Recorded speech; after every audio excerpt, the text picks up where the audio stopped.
नमस्कार।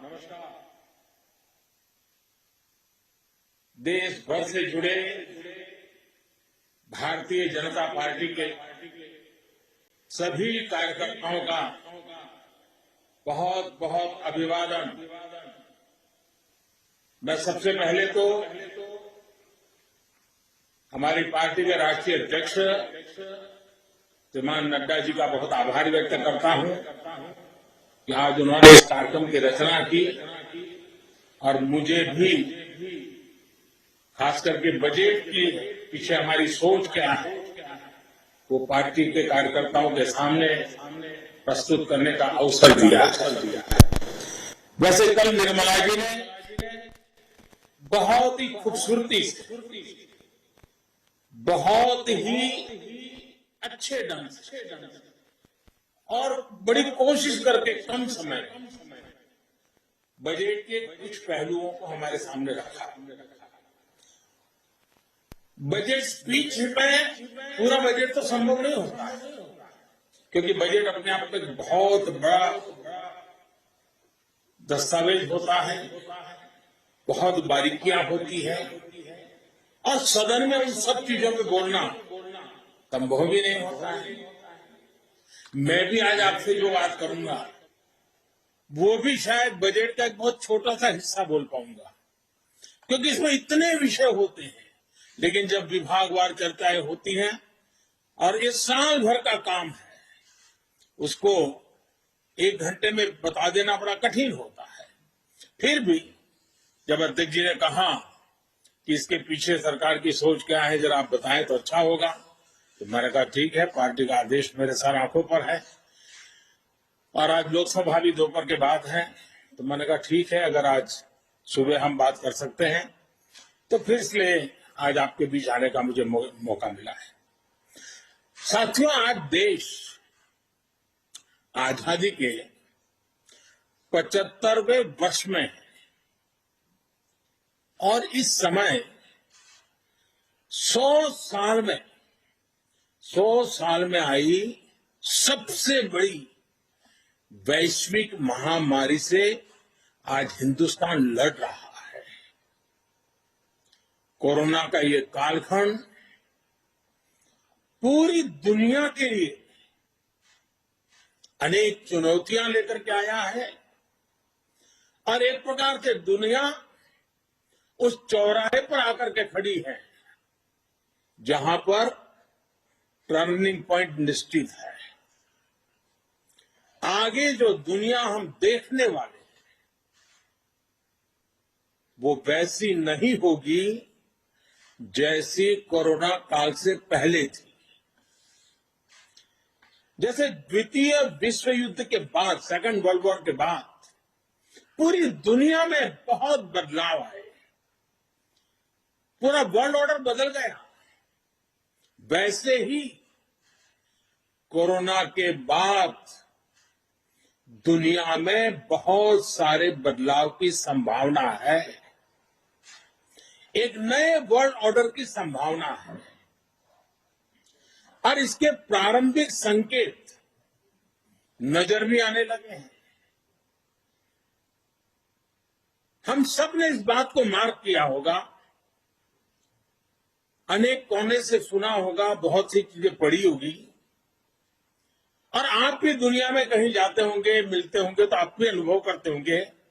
आज भारत की तरफ देखने के विश्व के नजरिए में बहुत बड़ा बदलाव आ रहा है। भारत जैसे विशाल देश को, लोकतांत्रिक देश को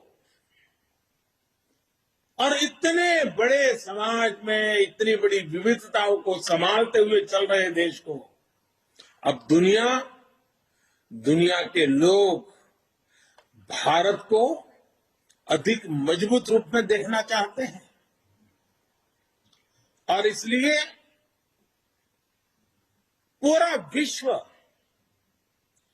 भारत के लिए नए सिरे से जब देख रहा है तो हमारे लिए भी आवश्यक है कि हम हमारे देश को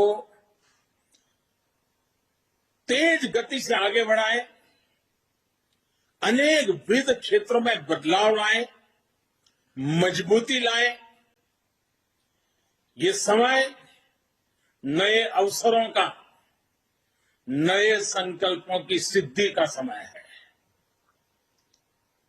बहुत जरूरी है कि भारत आत्मनिर्भर बने, और आत्मनिर्भर तो बने ही, आत्मनिर्भर भारत की नींव पर एक आधुनिक भारत का निर्माण हो।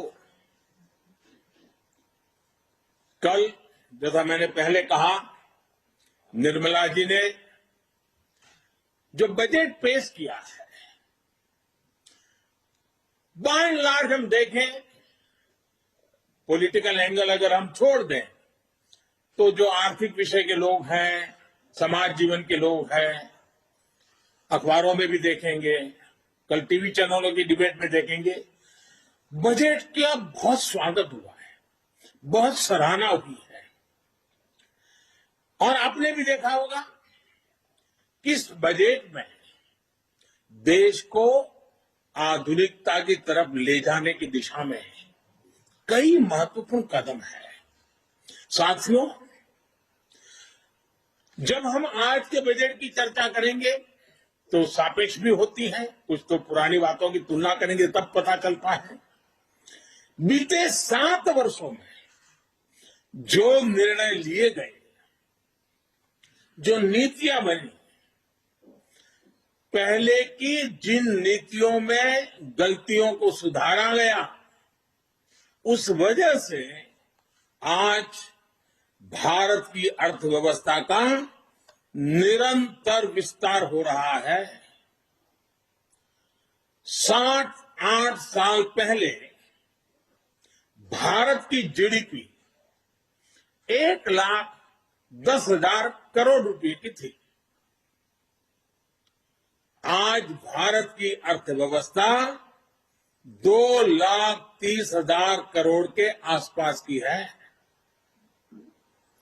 वर्ष 2013-14 में भारत का एक्सपोर्ट 2,85,000 करोड़ रुपए होता था।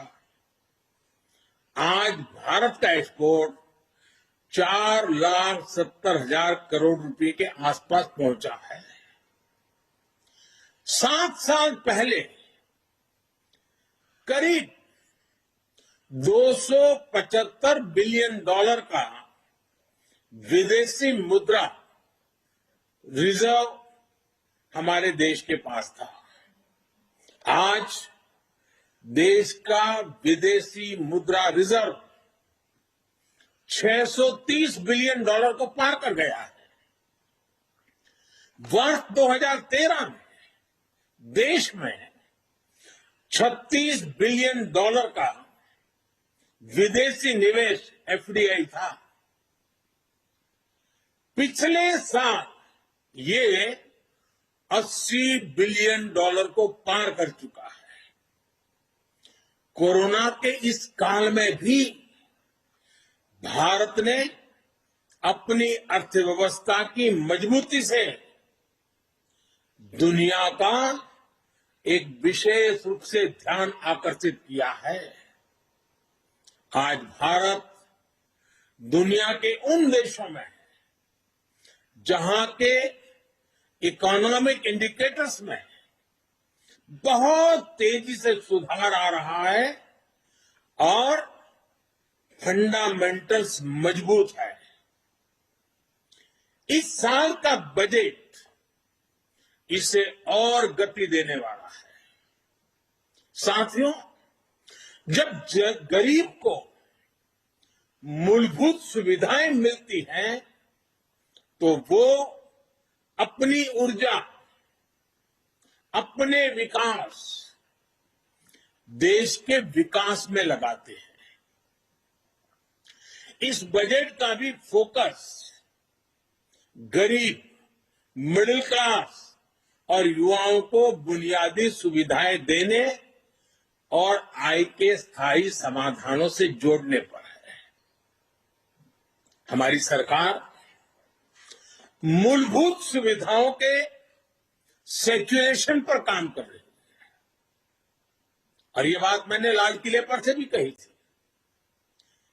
अब मैं एक छोटा उदाहरण देता हूं, जैसे जल जीवन मिशन। अब हम हमेशा सुनते आए हैं, गांव में, घर में, समाज में, सरकार में, राजनेताओं में, सब में क्या सुनते हैं? हर कोई कहता है जल ही जीवन है। सुनना तो बहुत अच्छा लगता है, लेकिन ये भी सच्चाई है, पानी की दिक्कत, पानी की कमी, गरीब के जीवन की, महिलाओं के जीवन की सबसे बड़ी चुनौतियों में से एक है, और आजादी के 75 साल के बाद भी है। किसान को भी, छोटे किसान को खासकर, पानी के बिना बहुत दिक्कतें हैं। हमारी सरकार के प्रयासों से आज देश में करीब करीब 9 करोड़ ग्रामीण घरों में नल से जल पहुंचने लगा है, और इसमें से करीब करीब 5 करोड़ से ज्यादा पानी के कनेक्शन जल जीवन मिशन के तहत पिछले 2 वर्ष में दिए गए हैं। अब बजट में घोषणा की गई है कि इस साल करीब 4 करोड़ ग्रामीण घरों को पाइप से पानी का कनेक्शन दिया जाएगा। और जब ग्रामीण घर की बात आती है तो उसमें अधिकतम समाज किसानी से जुड़ा हुआ होता है, खेत के काम से जुड़ा हुआ होता है। उसका समय बचेगा, माताओं बहनों का समय बचेगा, वो कृषि के समय में अपना योगदान दे पाएंगे। इस पर पानी पहुंचाने के लिए, घरों में पानी, मेरी माताओं बहनों को कष्ट से मुक्ति दिलाने के लिए पहले करीब 40,000 करोड़ से ज्यादा खर्च किया था। अभी 60,000 करोड़ रुपए से ज्यादा खर्च किए जाएंगे। कभी हमारे देश में हमारी माताओं बहनों को, गांव को पानी के लिए 1 लाख करोड़ रुपया खर्च करके आगे बढ़ना, ये छोटे निर्णय नहीं है। देश के अलग अलग हिस्सों में नदियों को लिंक करने के अनेक प्रस्ताव इस बजट में हैं। विशेष रूप से केन बेतवा को लिंक करने के लिए जो हजारों करोड़ रुपए का प्रावधान किया गया है, उससे यूपी और एमपी के जो बुंदेलखंड क्षेत्र है, हम रानी की झांसी का गर्व करते हैं, मैं उस बुंदेलखंड की बात कर रहा हूं। जिस आदिवासियों की चर्चा करते हैं, उस बुंदेलखंड की बात करता हूं। वहां की तस्वीर बदलने वाले, पानी के अभाव में वहां के किसान के नौजवान बेटे रोजी रोटी के लिए कभी गुजरात, कभी महाराष्ट्र, केरल, तमिलनाडु तक जाना पड़ता है। ये केन बेतवा योजना किसान के जीवन में खेती लाएगी।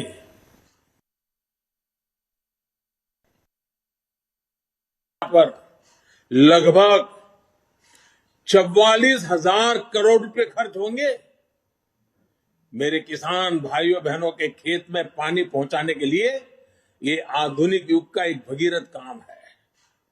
अब बुंदेलखंड के खेतों में और हरियाली आएगी। जवान बेटों को शहर में झुग्गी झोपड़ी में रहकर के मजदूरी में जिंदगी गुजारनी पड़ती है, वो खुले आसमान के नीचे अपने माँ बाप के साथ रह करके एक नई जिंदगी का प्रकरण लिखना शुरू कर सकते हैं। घरों में पर्याप्त पानी आए, खेत में पानी आए। साथियों, गरीब का बहुत बड़ा सपना उसका अपना घर भी होता है। इस साल के बजट में गरीबों के लिए 80 लाख पक्के घर बनाने की बात कही गई है, और इस पर 48,000 करोड़ रुपए 48,000 करोड़ रुपए, यानी करीब करीब 50,000 करोड़ रुपए से अधिक खर्च होंगे। गरीब से मुक्ति का ये भी एक, गरीबी से मुक्ति होनी है, गरीबी से बाहर आना चाहता है। जब घर मिलता है ना, उसका एक हौसला बन जाता है। हम कभी गरीबों की ताकत जानते नहीं थे, सिर्फ गरीबों का राजनीतिक उपयोग करने वाले लोग बहुत हुए इस देश में। एक छोटा सा प्रयास, जनधन अकाउंट, गरीब को जब जनधन अकाउंट मिला ना, उसका स्वाभिमान जग गया। खबरों के निष्पक्ष विश्लेषण के लिए सब्सक्राइब करें Janatantra TV and press the bell icon. Never miss any update.